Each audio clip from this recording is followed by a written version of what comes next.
जय श्री सद्गुरु देवाय नमः। जय श्री गणपति देवाय नमः।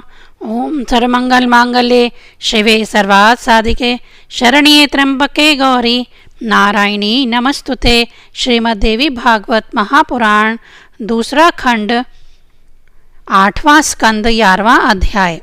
जम्बूद्वीप स्थित भारतवर्ष में श्री नारद जी के द्वारा नारायण रूप की स्तुति, उपासना तथा भारतवर्ष की महिमा का कथन।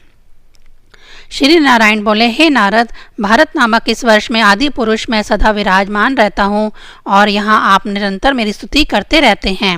नारद बोले, शांत स्वभाव वाले, अहंकार से रहित, निर्धनों के परम धन, ऋषियों में श्रेष्ठ, परमहंसों के परम गुरु, आत्मा रामों के अधिपति और ओंकार स्वरूप भगवान नारायण को, नर नारायण को बार बार नमस्कार है, जो विश्व की उत्पत्ति आदि में उनके कर्ता होकर भी कर्तव्यत्व के अभिमान से नहीं बंधते, जो देह में रहते हुए भी भूख प्यास आदि दैहिक गुण धर्मों के वशीभूत नहीं होते, तथा दृष्टा होते हुए भी जिनकी दृष्टि दृश्य के गुण दोषों से दूषित नहीं होती, उन आसंग तथा विशुद्ध साक्षी स्वरूप भगवान नारायण को नमस्कार है। हे योगेश्वर, हिरण्यागर्भ ब्रह्मा जी ने योग साधना की सबसे बड़ी कुशलता यही बतलाई है कि मनुष्य अंत काल में देह अभिमान को छोड़कर भक्ति पूर्वक आप गुणातीत में अपना मन लगाए।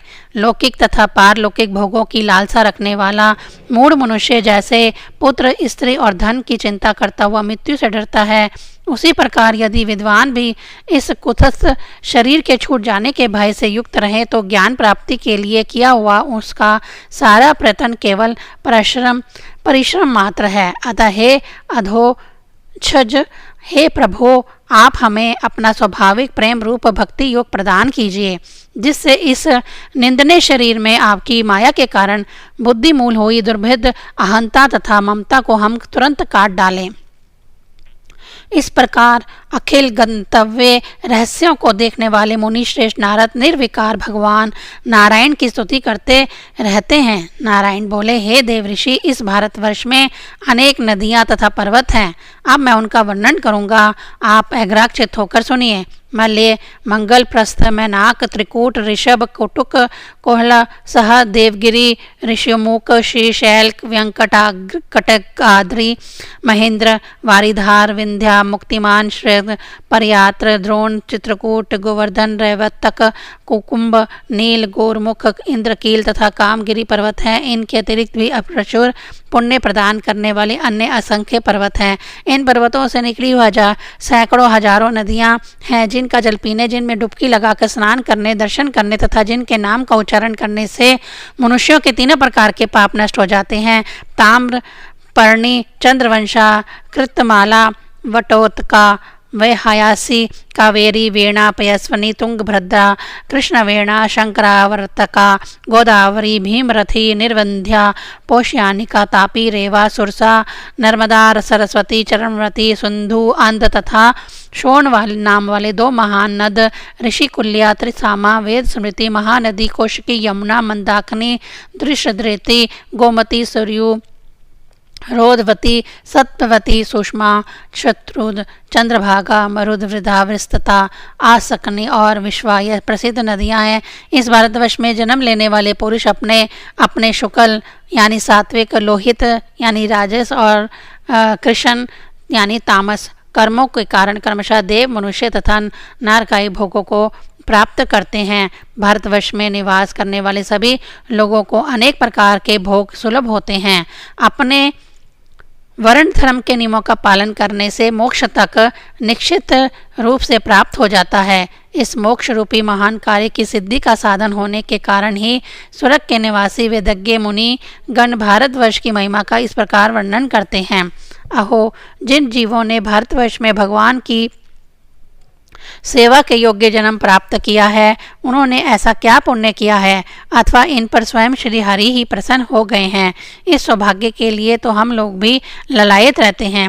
हमने कठोर यज्ञ, तप, व्रत, दान आदि के द्वारा जो भी यह तुच्छ स्वर्ग प्राप्त किया है, इससे क्या लाभ। यहाँ तो इंद्रियों के भोगों की अधिकता के कारण सिमरन शक्ति हो क्षीण हो जाने से भगवान के चरण कमलों की स्मृति होती ही नहीं है। इस स्वर्ग के निवासियों की आयु एक कल्प की होने पर भी उन्हें पुनः जन्म लेना पड़ता है। उसकी अपेक्षा भारत भूमि में अल्प आयु वाला होकर जन्म लेना श्रेष्ठ है, क्योंकि यहाँ धीर पुरुष एक क्षण में ही अपने इस मृत शरीर से किए हुए संपूर्ण कर्म भगवान को अर्पण करके उनका अभय पद प्राप्त कर लेते हैं। जहाँ भगवत कथा की अमृतमयी सरिता प्रभावित नहीं होती, जहाँ उनके उद्गम स्थान स्वरूप भगवत भक्त साधुजन निवास नहीं करते और जहाँ समारोह पूर्वक भगवान यज्ञेश्वर की पूजा अर्चना नहीं होती, वह चाहे ब्रह्मलोक ही क्यों ना हो, उसका सेवन नहीं करना चाहिए। भारतवर्ष में उत्तम ज्ञान कर्म तथा द्रव्य आदि से संपन्न मानव योनि प्राप्त करके भी जो प्राणी पुनर्भव यानी आवागमन के रूप बंधन से छूटने का प्रयत्न नहीं करते, वे व्याध की फांसी से मुक्त होकर फल आदि के लोभ से उसी वृक्ष पर विहार करने वाले जंगली पक्षियों की भांति पुनः बंधन में पड़ते हैं। भारतवासियों का कैसे सौभाग्य है कि जब वे यज्ञ में भिन्न भिन्न देवताओं के उद्देश्य से अलग अलग भाग रखकर विधि मंत्र और द्रव्य आदि के योगों से भक्तिपूर्वक हवि प्रदान करते हैं, तब भिन्न भिन्न नामों से पुकारे जाने पर संपूर्ण कामनाओं को पूर्ण करने वाले वे एक पूर्ण ब्रह्म श्री हरि स्वयं ही प्रसन्न होकर उस हवि भाग को ग्रहण करते हैं। यह ठीक है कि भगवान सकाम पुरुषों के मांगने पर उन्हें अभीष्ट पदार्थ देते हैं, किंतु यह भगवान का वास्तविक दान नहीं है, क्योंकि उन वस्तुओं को पा लेने पर भी मनुष्य के मन में पुनः कामनाएं होती ही रहती हैं। इसके विपरीत जो उनका निष्काम भाव से भजन करते हैं, उन्हें तो वह साक्षात अपने चरण कमल ही दे देते हैं, जो अन्य समस्त इच्छाओं को समाप्त कर देने वाले हैं। अतः अब तक स्वर्ग सुख भोग लेने के बाद हमारे पूर्वकृत यज्ञ और पूर्व कर्मों से यदि कुछ भी पुण्य अब विशिष्ट हो, तो उसके प्रभाव से हमें इस भारतवर्ष में भगवान की स्मृति से युक्त मनुष्य जन्म मिले, क्योंकि श्री हरि अपना भजन करने वाले प्राणियों का परम कल्याण करते हैं। श्री नारायण बोले, हे नारद, इस प्रकार स्वर्ग को प्राप्त देवता सिद्ध और महिषगण भारतवर्ष की उत्तम महिमा का गान करते हैं। जम्बू द्वीप में अन्य 8 उपद्वीप भी बताए गए हैं। खोए हुए घोड़ों के मार्गों का अन्वेषण करने वाले सगर के पुत्रों ने इन उपद्वीपों की कल्पना की थी। स्वर्णप्रस्थ, चंद्र शुक्र, आवर्तन, रमणक, मंदर, हरिण, पंचजन्य, सिंहल और लंका, ये 8 उपद्वीप प्रसिद्ध हैं। इस प्रकार मैंने विस्तार के साथ जम्बू द्वीप का परिमाण बता दिया। अब इसके बाद प्लाक्ष आदि 6 द्वीपों का वर्णन करूंगा। 11वां अध्याय समाप्त। 12वां अध्याय प्लाक्ष, शामली और कुश द्वीप का वर्णन। श्री नारायण बोले, हे नारद, यह जम्बू द्वीप जैसा और इतने परमाणु वाला बताया गया है, वह उतने ही परमाणु वाले शार समुद्र से चारों ओर से उसी प्रकार घिरा है जैसे मेरू पर्वत जम्बू द्वीप से घिरा हुआ है। शार समुद्र भी अपने से दूने परिमाण वाले प्लाक्ष द्वीप से उसी प्रकार घिरा हुआ है, जिस प्रकार कोई परिखा खाई भार के उपवन से घिरी रहती है। जम्बू द्वीप में जितना बड़ा जामुन का वृक्ष है, उतने ही विस्तार वाला प्लाक्ष यानी पाकड़ का वृक्ष उस प्लाक्ष द्वीप में है। इसी से वह प्लाक्ष द्वीप नाम से प्रसिद्ध है। सुवर्णमय अग्निदेव वहीं पर निश्चित रूप से प्रतिष्ठित हैं। 7 जिहाओं वाले ये अग्निदेव प्रियव्रत के पुत्र कहे गए हैं। इधम जिहा व नाम वाले ये अग्निदेव उस द्वीप के अधिपति थे, जिन्होंने अपने द्वीप को 7 वर्षों में विभक्त करके अपने पुत्रों को सौंप दिया। तदंतर वे ऐश्वर्यशाली इधम जी आत्मज्ञानियों के द्वारा मान्य योग साधन में तत्पर हो गए। उसी आत्मयोग के साधन से उन्होंने भगवान का सान्निध्य प्राप्त किया। शिव, यवस, भद्र, शांत, क्षेम, अमृत और अभय प्लाक्ष द्वीप के ये 7 वर्ष उन पुत्रों के नाम से विख्यात हैं। उन वर्षों में 7 नदियां तथा 7 पवित्र पर्वत कहे गए हैं। अरुणा, निर्मणा, अंगिरसी, सावित्री, सुप्रभातिका, ऋत्रंभरा और सत्यरंभरा, इन नामों से नदियां तथा मणिकूट, वज्रकूट, इंद्रसेन, ज्योतिष्मान, सुपर्ण, हिरण्याष्टवी और मेघमाल, इन नामों से प्लाक्षद्वीप के पर्वत प्रसिद्ध हैं। प्लाक्षद्वीप की नदियों के जल के केवल दर्शन, स्पर्श आदि से वहाँ की प्रजा का संपूर्ण पाप समाप्त हो जाता है और उनका अंधकार अज्ञान मिट जाता है। उस प्लाक्षद्वीप में हंस, पतंग, उरियावान और सत्यांग नाम वाले 4 वर्ण के लोग निवास करते हैं। उनकी आयु 1000 वर्ष की होती है और वे देखने में विलक्षण प्रतीत होते हैं। वे तीनों वेदों में बतलाए गए विधान से स्वर्ग के द्वार स्वरूप भगवान सूर्य की इस प्रकार उपासना करते हैं, जो सत्य, ऋत, वेद तथा सत्कर्म के अधिष्ठा हैं, अमृत और मृत्यु जिनके विग्रह हैं। हम उन शाश्वत विष्णु रूप भगवान सूर्य की शरण लेते हैं। हे नारद, प्लाक्ष आदि सभी 5 द्वीपों में वहाँ के सभी प्राणियों में आयु, इंद्रिय, मनोबल, इंद्रिय बल, शारीरिक बल, बुद्धि और पराक्रम यह सब स्वाभाविक रूप से सिद्ध रहते हैं। सभी सरिताओं का पति इक्षारुअस का समुद्र प्लाक्षद्वीप से भी बड़ा है। वह संपूर्ण प्लाक्षद्वीप को सभी ओर से घेर कर स्थित है। इस प्लाक्षद्वीप के बाद इससे भी दूने विस्तार वाला शामिल नामक द्वीप है, जो अपने ही विस्तार वाले सुरोध नामक समुद्र से घिरा हुआ है। वहाँ पर एक शल्मी यानी सेमर का वृक्ष है, जो प्लाक्षद्वीप में स्थित पाकर के विश्व के विस्तार वाला कहा गया है।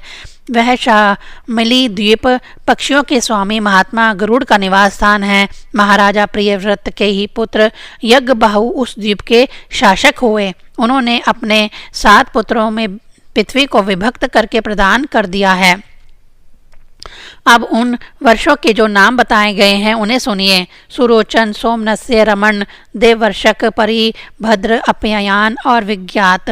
इन वर्षों में 7 पर्वत और 7 ही नदियां कही गई हैं। सरस, शतशृंग, वामदेव, कंदक, कुमुद, पुष्पवर्ष और सहस्रश्रुति यह 7 पर्वत हैं। और अब नदियों के नाम बताए गए हैं। अनुमति, सिनीवाली, सरस्वती, कुहू, रजनी, नंदा और राका ये नदियां बताई गई हैं। उन वर्षों में निवास करने वाले श्रुद्धधर, वीर्यधर, वसुंधरा और ईशुरधर नामक 4 वर्णों के सभी पुरुष साक्षात वेद स्वरूप ऐश्वर्य संपन्न भगवान चंद्रमा की इस प्रकार उपासना करते हैं। अपनी किरणों से पितरों के लिए कृष्ण तथा देवताओं के लिए शुक्ल मार्ग का विभाजन करने वाले और संपूर्ण प्रजाओं के राजा भगवान सोम प्रसन्न हो। इसी प्रकार सरोद की अपेक्षा दूने विस्तार वाला कुशद्वीप बताया गया है। यह भी अपने ही समान विस्तार वाले घृतोद नामक समुद्र से घिरा हुआ है। इसमें कुशों का एक महान पुंज प्रकाशित होता रहता है। इसी से इस द्वीप को कुशद्वीप कहा गया है। प्रज्वलित होता हुआ यह अपनी कोमल शिखाओं की कांति से सभी दिशाओं को प्रकाशित करता हुआ वहाँ प्रतिष्ठित है। उस कुशद्वीप के अधिपति प्रियव्रत पुत्र महाराज हिरण्यता ने उस द्वीप को अपने 7 पुत्रों में 7 भागों में विभाजित कर दिया। वासु, वासुदान, दृढ़रुचि, नाभिगुप्त, स्तोत्रय, व्रत, विभक्त और नामदेव ये उनके नाम थे। उनके वर्षों में उनकी सीमा निर्धारित करने वाले 7 ही श्रेष्ठ पर्वत कहे गए हैं और 7 ही नदियां भी हैं।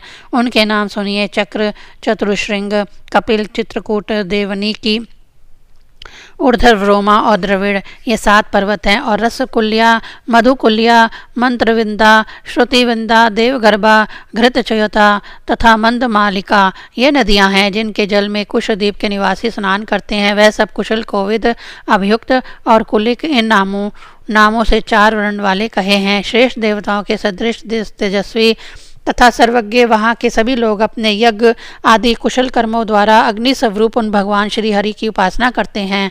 उस द्वीप में निवास करने वाले सभी पुरुष अग्निदेव की इस प्रकार स्तुति करते हैं। हे जातवेद, आप पर ब्रह्म को साक्षात हवि पहुँचाने वाले हैं, अतः भगवान के अंगभूत देवताओं के यजन द्वारा आप उन परम पुरुष का ही यजन करें। 12वां अध्याय समाप्त।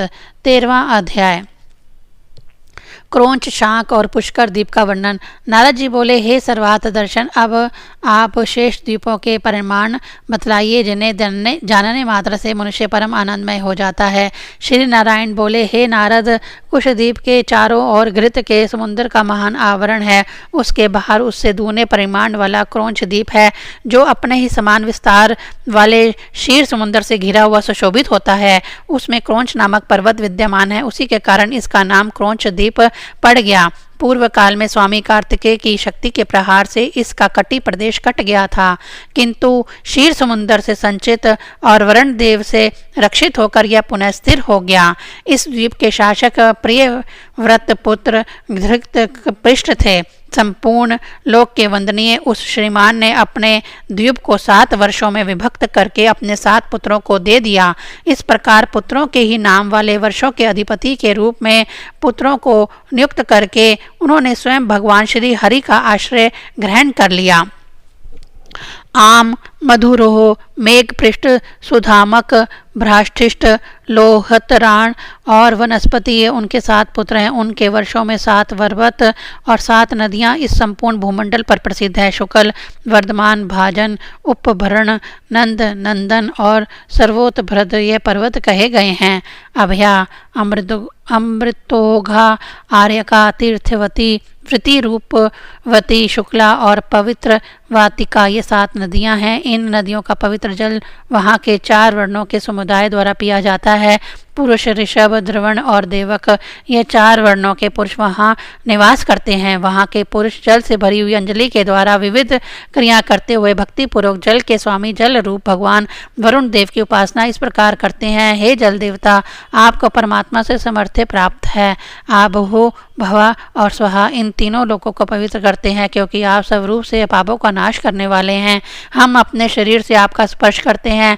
आप हमारे अंगों को पवित्र करें। इस मंत्र के जप के पश्चात वे विविध स्रोतों से उनकी स्तुति करते हैं। इसी प्रकार क्षीर समुद्र से आगे उसके चारों ओर 32 लाख योजन विस्तार वाला शाक द्वीप फैला हुआ है। यह द्वीप भी अपने ही समान परिमाण वाले दघी मंडोकोदक समुद्र से घरा हुआ है। यह शाक द्वीप एक विशिष्ट द्वीप है जिसमें शाक नामक एक विशाल वृक्ष स्थित है। हे नारद, वही वृक्ष इस क्षेत्र के नाम का कारण है। प्रियव्रत पुत्र मेधातिथि उस द्वीप के अधिपति कहे जाते हैं। वे इस द्वीप को 7 वर्षों में विभाजित करके उनमें उन्हीं के समान नाम वाले अपने 7 पुत्रों को नियुक्त कर स्वयं योग गति की प्राप्ति के उद्देश्य से निकल पड़े। पूर्वज, मनोज, पावमान, ध्रुमनीक, चित्ररेफ, बहुरूप और विश्वधृक ये उनके 7 पुत्र थे। उनकी मर्यादा निश्चित करने वाले 7 प्रसिद्ध पर्वत हैं और 7 ही नदियां हैं। ईशान, उरुश्रृंग, बलभद्र, शतकेशर, सहस्र स्रोत, देवपाल और महाशन ये 7 पर्वत वहाँ विद्यमान कहे गए हैं। इसी तरह वहाँ की 7 नदियाँ के भी नाम हैं। अनहग, आर्योधा, उभय स्पृष्टा, अपरिजता, पंचपदी, सहश्रुति और निजघृति ये 7 परम पवित्र नदियां बताई गई हैं। उस वर्ष के सभी पुरुष सत्यव्रत, कुरुव्रत, दानव्रत और अनुव्रत इन 4 वर्णों वाले कहे गए हैं। वे प्राणायाम के द्वारा अपने रजोगुण और तमोगुण को नष्ट करके प्राण वायु रूप परमेश्वर भगवान श्री हरि की इस प्रकार उपासना करते हैं। जो प्राण अधिक वृत्ति रूप अपनी ध्वजाओं के सहित प्राणियों के भीतर प्रवेश करके उनका पालन करते हैं तथा यह संपूर्ण जगत जिनके अधीन है, वह साक्षात अंतर्यामी भगवान वायु हमारी रक्षा करें। इसी प्रकार उस दखी मंडोत समुद्र से आगे बहुत विस्तार वाला पुष्कर नामक अन्य द्वीप है। यह शाक द्वीप से 2 दुगुने विस्तार का है। यह अपने समान विस्तार वाले स्वादिष्ट जल के समुद्र से चारों ओर से घिरा हुआ है। अग्नि की शाखा के समान प्रकाशमान विशाल पंखुड़ियों वाला तथा लाखों सुवर्णमय पत्रों वाला एक पुष्कर कमल इस द्वीप पर विराजमान है। समस्त लोकों की रचना करने की कामना से लोक गुरु श्री हरि ने भगवान ब्रह्मा के आसन के रूप में उस कमल की रचना की। उस द्वीप में उसके पूर्वी तथा पश्चिमी वर्षों की सीमा निश्चित करने वाला मानव सतर नामक एक ही पर्वत है। यह 10,000 योजन ऊंचा तथा इतना ही विस्तृत है। इसकी चारों दिशाओं में इंद्र आदि लोकपालों के 4 पुर हैं और इनके ऊपर से होकर सूर्य निकलते हैं और वे सुमेरु की प्रदक्षिणा करते हुए संवत्सर आत्मक चक्र के रूप में देवताओं के दिन उत्तरायण और रात यानी दक्षायन के क्रम से घूमते परिक्रमा करते रहते हैं। उस द्वीप के अधिपति प्रियव्रत पुत्र वतिहोत्र उस 2 वर्षों में बांटकर वर्षों के ही नाम वाले अपने 2 पुत्रों रमण तथा घातकी को उन वर्षों का स्वामी नियुक्त करके स्वयं अपने बड़े भाई की अपने बड़े भाइयों की भांति भगवान श्री हरि की भक्ति में संलग्न हो गए। उन वर्षों में निवास करने वाले शील संपन्न पुरुष ब्रह्म स्वलोक आदि की प्राप्ति कराने वाले कर्म योग के द्वारा ब्रह्म स्वरूप परमेश्वर की इस प्रकार उपासना करते हैं। कर्म फल स्वरूप ब्रह्मा के साक्षात विग्रह, एकांत स्वभाव, अद्वैत तथा शांत स्वरूप जिन परमेश्वर की लोग अर्चना करते हैं, उन भगवान श्री हरि को नमस्कार है। 13वां अध्याय समाप्त। ओम ऐं ह्रीं क्लीं चामुंडाय विच्चे।